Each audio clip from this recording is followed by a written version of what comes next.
Hi friends, स्वागत है आपका अपने यूट्यूब चैनल माइंडेड स्टडी 22 में। तो फ्रेंड्स, आज हम बात करेंगे बहुत ही इम्पोर्टेंट वर्ड्स धर्म और जाति पर।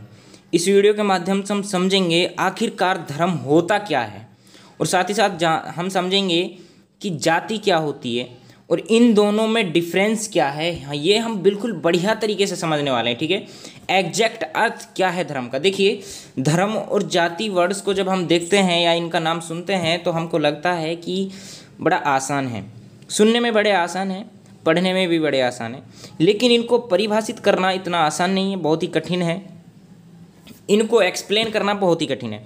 तो जो मैं आपको बताने जा रहा हूँ यहाँ पे मैं बताऊँगा कि धर्म का जो एग्जैक्ट अर्थ क्या है, ठीक है, और जाति क्या है, इन दोनों में डिफरेंस क्या है, इनको हम समझेंगे। ठीक है, तो दोस्तों सबसे पहले मैं आपको बता दूं, हम यहाँ पे धर्म की बात कर रहे हैं तो धर्म को आप देखिए मानव धर्म से ना जोड़ें।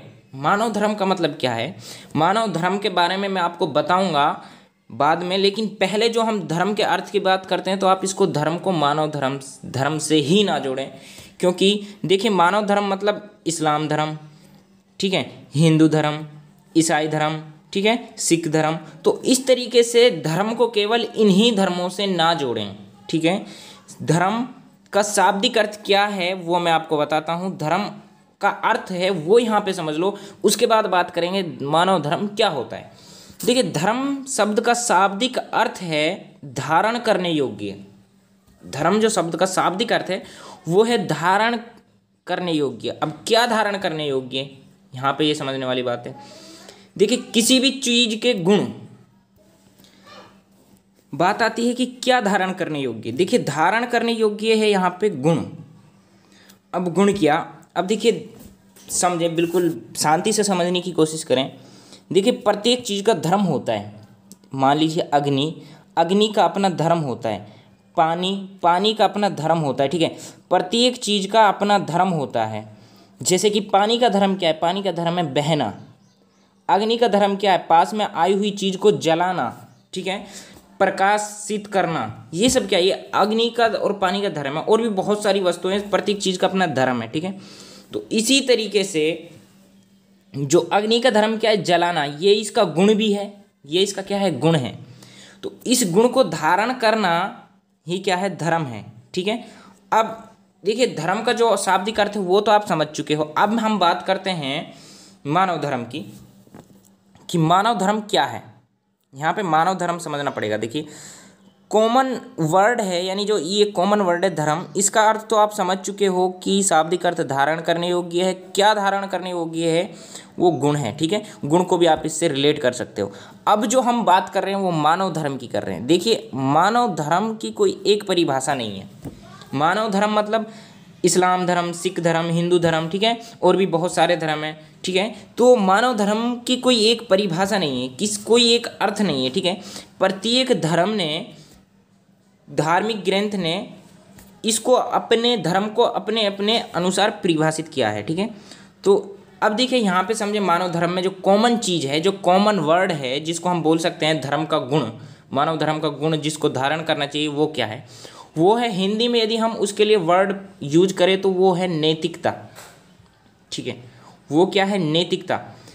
प्रत्येक धर्म, जितने भी धर्म है, प्रत्येक धर्म में क्या है, नैतिकता को धारण करने के लिए कोशिश की जाती है, भक्ति की जाती है, भजन किए जाते हैं, लगातार उनके लिए मेहनत की जाती है। ठीक है, ये सभी में नैतिकता देखने को मिलेगी, प्रत्येक धर्म में, और इसी पर बात की जाती है। तो ये धर्म का एक गुण है। ठीक है, और इसको धारण करना, इसके लिए भक्ति करनी पड़ती है, बहुत सारे ग्रंथों का अध्ययन करना पड़ता है। ठीक है, तब जाके इसको हम हासिल करते हैं। इसी को कहा जाता है धर्म। आशा करता हूँ कि धर्म को आप बढ़िया तरीके से समझ चुके हो। अब हम बात करते हैं जाति पर। जाति क्या है, देखिए, जाति कर्म के आधार पर बनी थी। ठीक है, ये आप इतना आप सभी जानते हो। अब देखिए, जाति को यदि आप समझना चाहते हो, जाति और धर्म में डिफरेंस करना चाहते हो, तो जाति को आप समझोगे चातुर्वर्णीय समाज। चातुर्वर्णीय समाज क्या है, ये समझने की जरूरत है। चातुर्वर्णीय समाज का मतलब, समाज को 4 समुदायों में बांट दिया गया था। ठीक है, 4 वर्णों में बांट दिया गया था। इनकी उत्पत्ति ब्राह्मण देवता से मानी जाती है। ठीक है, देखिए 4 वर्णों में पहला जो वर्ण था वो ब्राह्मण के मुख से उत्पन्न बताया जाता है, ठीक है, वो थे ब्राह्मण। उसके बाद थे क्षत्रिय, जिनकी उत्पत्ति बताई गई थी भुजाओं से। उसके बाद थे वैश्य, जिनकी उत्पत्ति बताई गई थी जंघाओं से, ठीक है। उसके बाद थे शूद्र, और इनकी उत्पत्ति गई थी ब्राह्मण के चरणों से, ठीक है। तो इस तरीके से ब्राह्मण देवता के चरणों से इनकी उत्पत्ति बताई जाती है शूद्रों की, फिर ब्राह्मण देवता के जांघों से वैश्यों की उत्पत्ति बताई जाती है, भुजाओं से क्षत्रियों की, और मुख से ब्राह्मण की। तो ये 4 समुदाय थे। इनका जो मतलब विभाजन हुआ, वर्ण सिस्टम जो था वो काम के आधार पर हुआ, कर्म के आधार पर हुआ, ठीक है। और इन्हीं समुदायों को क्या बन गया, जाति में विभाजित हो गए थे, ठीक है। इन्हीं को नाम दिया गया जाति, ठीक है। तो अब ये क्या हुआ, जो आज की स्थिति हम देखें तो ये स्टार्टिंग टाइम में जब आया, उस टाइम में तो था ये कर्म के आधार पे, लेकिन अब वर्तमान टाइम में ये हो चुका है जन्म के आधार पे। किस पे आधार पे हो चुका है, जन्म के आधार पे हो चुका है, ठीक है।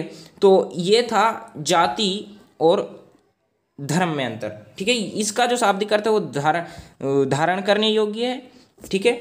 और जो ये है ये कर्म पर आधारित होती है, ये ठीक है, ये गुण पर आधारित होती है, ठीक है। इसमें गुण को धारण करने की बात की जा सकती है। तो इस तरीके से आप इन दोनों वर्ड्स को परिभाषित कर सकते हो। आशा करता हूँ कि बढ़िया तरीके से आपके समझ में आ गए होंगे। और आप हमारे चैनल को सब्सक्राइब करें, बेल आइकन को जरूर हिट करें, और कमेंट करना नहीं भूलिएगा। कमेंट में आप अपना मनपसंद का टॉपिक भी बताएं, हम 100% पूरी कोशिश करेंगे उस पर वीडियो बनाने की। और लाइक, शेयर एंड कमेंट करना नहीं भूलिएगा। थैंक यू सो मच, मिलते हैं नेक्स्ट वीडियो में।